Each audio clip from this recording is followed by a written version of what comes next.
Hey folks, welcome to today's quick lick number 48. Let's get started.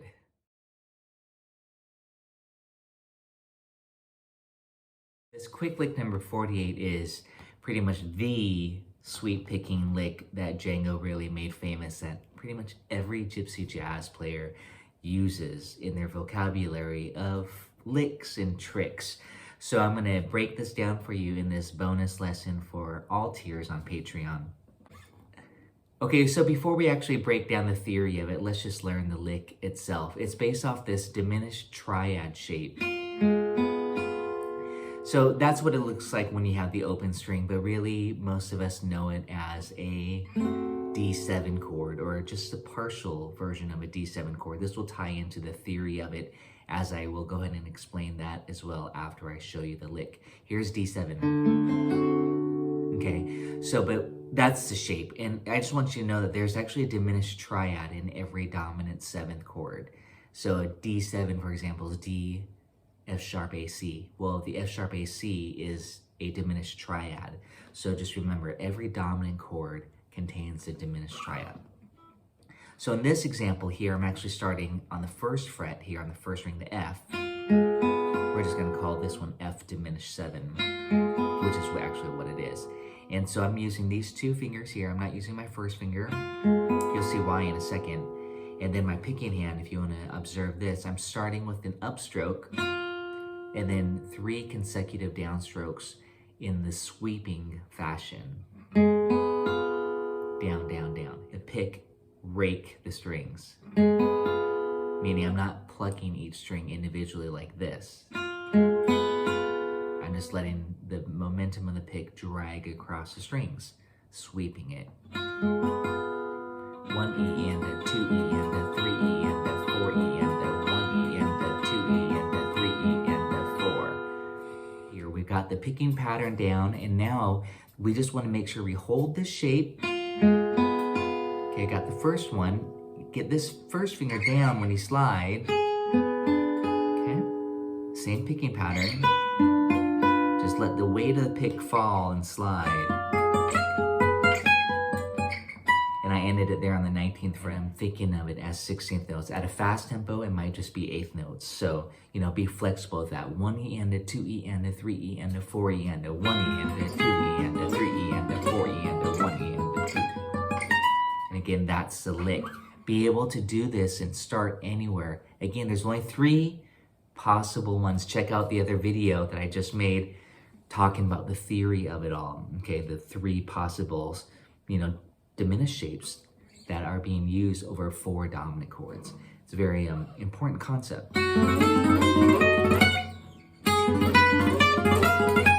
Okay, those are your different ones. That's all of them. You have this one. You can start here. You can start here.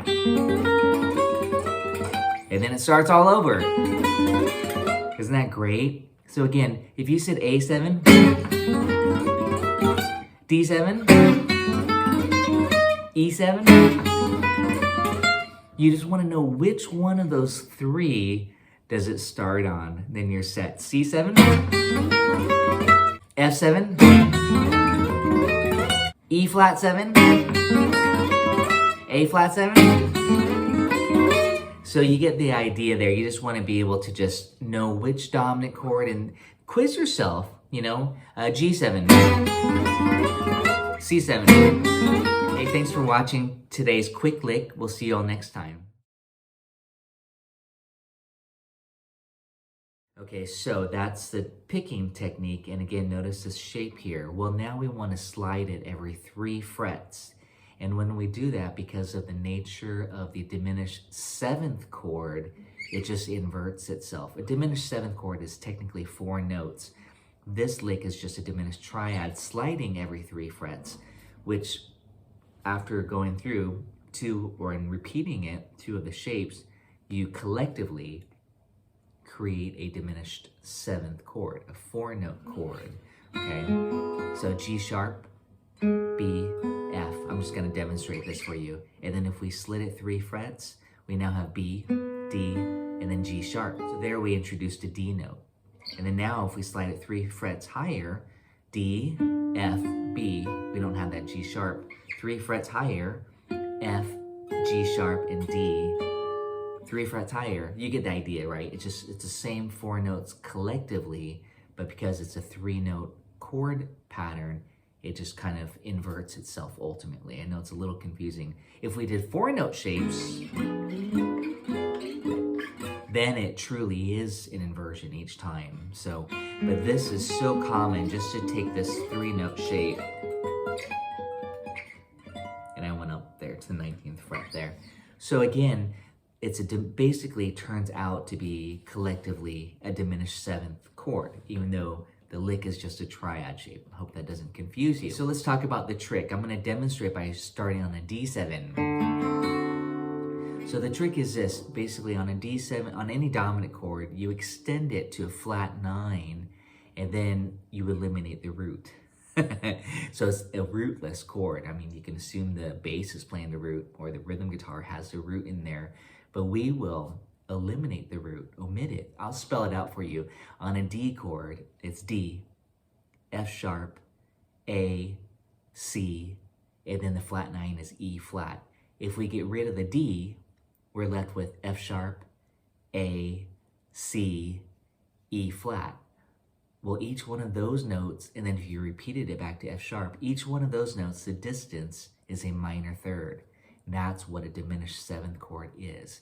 It's just a minor third, minor third, minor third. Here's a D7 chord just to show you. The idea is all you have to do is take the root and go up a half step. And then now we omit the root, and now we have a diminished 7th chord. And it just inverts itself. I mean, we can go ahead and say all the notes. I'll say it quickly if you don't believe me, just in case. E flat, A, C, F sharp. Slide it 3 frets. F sharp, C, E flat, and A. See what I mean? Slide it the same shape, 3 frets. A, E flat, F sharp, and C. 3 more frets, C, F sharp, A, and E flat. And then 3 more frets, back to where we began, E flat, A, C, and F sharp. Same 4 notes over and over. So beautiful, just this one shape. That's the only 7th chord that you can do that. You could just slide the same shape and it just inverts itself every minor third, okay? Now, again, as a triad, any diminished triad, there's actually 3 diminished triad shapes on the first string, but this is by far the most commonly used shape.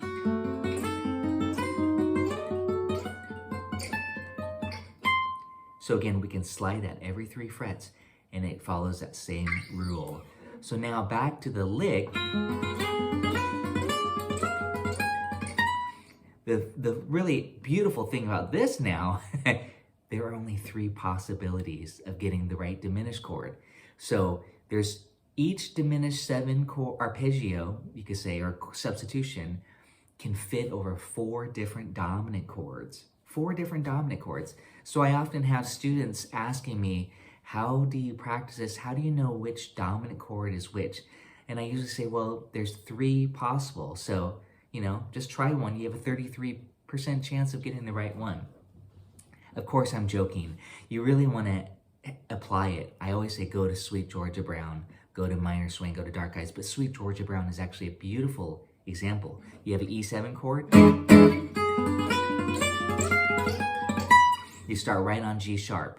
And then just go every 3 frets. Again, you know, I know that G sharp, this one is my go-to shape. Then you have an A7. Then you go down a half step. And you're gonna learn that it's a chromatic pattern. For E7, you have this G sharp. And it's the same, as I said, every 3 frets. Okay? And then for A, down a half step. And then D7, down a half step again. Those are your 3 different ones right there. If you went down one more, it would be equivalent to the first one. So that would work for E7. And then from there, you know, just have a piece of paper so that you can see that E7, if you went 3 frets higher or a minor third, would be G, B flat, and C sharp. Those are the ones that it would work over. You might call it D flat 7. But this, that one can be played over E7 It could be G7. It could be B flat 7. It could be C sharp 7. Isn't that great? 4 dominant chords, that same lick. And that's what I'm saying. It just requires that you map it out. Maybe on a piece of paper, have a master chart. Check it out on Patreon. I will post it for you so that you can print it out. It'll just have the 4 different dominant chords per diminished. So there's only 3 different possible diminished substitutions. I hope that makes sense. But definitely apply it to Sweet Georgia Brown. Do that diminished, and then of course do the arpeggio thing as well. So I hope you enjoyed this lesson today. I hope it sheds some light and demystifies that diminished substitution concept. We'll see you all next time.